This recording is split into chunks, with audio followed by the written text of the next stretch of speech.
Country है और वो बहुत ही रिच नेचुरल रिसोर्सेज से भरा हुआ है, तो उसकी इकोनॉमिक इम्पोर्टेंस काफ़ी ज़्यादा बढ़ जाती है।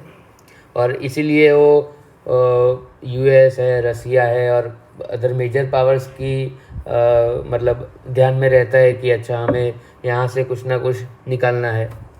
तो क्या हुआ है कि पिछले 30 सालों से वहाँ पे एक फॉर्मर मिलिट्री ऑफिसर थे, उमर अल बशीर, कि जिन्होंने उस पर राज किया था, रूल किया था। और वो एकदम सख्त थे, आयरन हैंड कहा जाता है उनको, और इनडिस्क्रिमिनेट वायलेंस के फेवर में थे। लेकिन 2019 में एक मास अपराइजिंग में उनको मार दिया गया। और उसके बाद ऐसा देखा गया था, यानी एक उम्मीद जगाई गई थी कि ये जो कंट्री है वो अभी एक फ्रीयर सोसाइटी और रिप्रेजेंटेटिव और रिस्पॉन्सिव एडमिनिस्ट्रेशन की ओर जाएगी।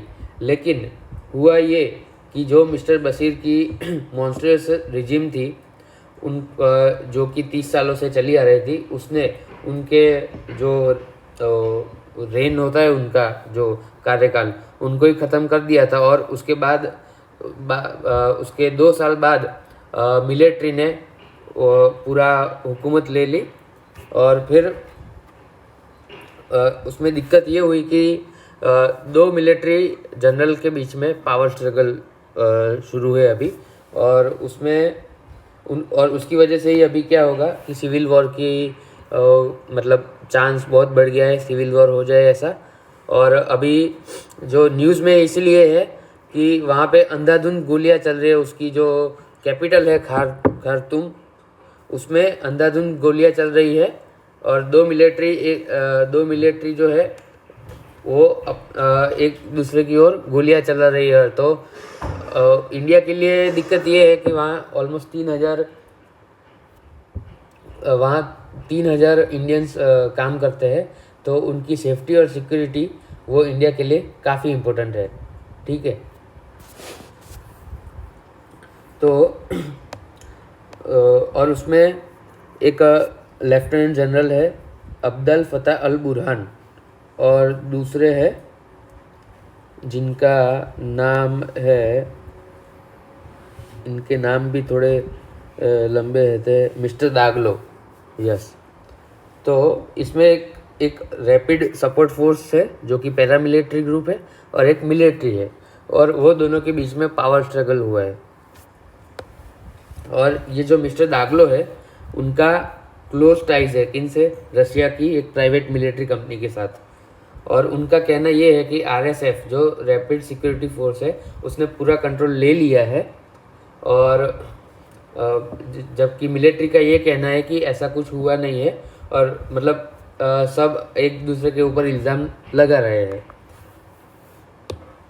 लेकिन इसके पीछे एक मेन एजेंडा है, कॉन्स्पिरेसी का कहा जा सकती है, कि ये तो हमें जो आगे से दिखाई दे रहा है वो है, चलो देखते हैं कि पर्दे के पीछे क्या है। तो इसमें ये है कि रशिया को सूडान में एक मिलिट्री बेस बनाना है, और पिछले शायद 3-4 साल पहले ही ये डील हो चुकी है। लेकिन अभी क्या हुआ है कि रशिया अगर सूडान में मिलिट्री बेस बनाएगा तो यूएस को तो जमेगा नहीं। ठीक है, तो यूएस क्या चाहेगा कि रशिया का मिलिट्री बेस ना बने। और सूडान क्या है? रिच नेचुरल रिसोर्स कंट्री है, तो वहाँ सबसे ज़्यादा सोना होता है, गोल्ड जिसको कहते हैं। और वो गोल्ड कहाँ एक्सपोर्ट होता है? यूएई में, जो कि दुबई, उसको हब माना जाता है गोल्ड के लिए। तो ऑलमोस्ट 20-30% गोल्ड कहाँ से आता है? सूडान से आता है, यूएई के पास। तो यूएस और यूएई एक साइड हो गए हैं और रशिया एक साइड हो गए हैं। क्यों? यूएई भी यही चाहेगा कि सूडान में जो है वो जो गवर्नमेंट आए तो उससे उसका सोने का व्यापार ना रुके। लेकिन रशिया का जो मिलिट्री बेस बनना था, उसका सब काम पूरा हो चुका था, पेपर साइन हो गए थे, सब डील हो चुकी थी। लेकिन अभी सिविल वॉर की क्राइसिस है, तो रशिया अभी वहाँ पे अपना मिलिट्री बेस बना नहीं पाएगा, ठीक है। तो अभी इसलिए यूएस और यूएई दोनों एक साइड हो गए हैं और वो रशिया को मतलब इनडायरेक्टली हराना चाहते हैं। और पहले से ही यूएस और रशिया और जो बाकी अफ्रीकन कंट्रीज़ है वो यही सोच रही है कि यूएस और रशिया के बीच में जो राइवलरी है उसका उन दोनों की दुश्मनी ही अफ्रीका का कोई कंट्री ना भुगते, क्योंकि इतिहास साक्षी है कि यूएस और रशिया जब भी लड़े हैं तब वो एशिया की या कोई अनदर उपखंड की भूमि पे लड़े हैं, ना कि अपने ज़मीन पे, जिससे उनके नागरिकों को नुकसान हो, ठीक है। तो इसलिए ये सूडान में क्राइसिस हुआ है।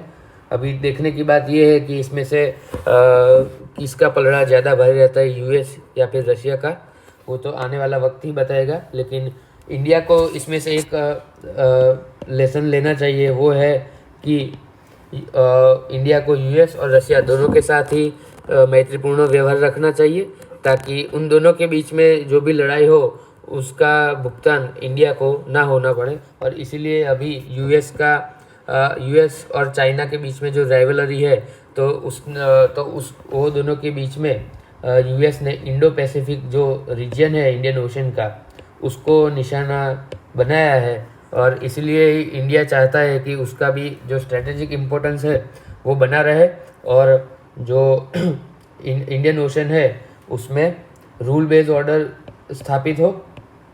और इसीलिए ही हमारे जो विदेश मंत्री एस जयशंकर और प्रधानमंत्री मोदी ने एक सागर इनिशिएटिव करके एक इनिशिएटिव लॉन्च किया है, जिसका वो नाम है समृद्धि यानी prosperity for all in the Indian ocean, right. यानी कि सभी जो भी इंडियन ओशन में जो भी कंट्रीज़ है उनके साथ समृद्धिपूर्ण व्यवहार हो और सभी समृद्धि के साथ आगे बढ़े, ताकि वहाँ पे एक शांतिमय वातावरण बना रहे, ठीक है। तो ये था आज का वीडियो। थैंक यू, धन्यवाद। Signing off for the day, bye bye. 8 minute जो गए।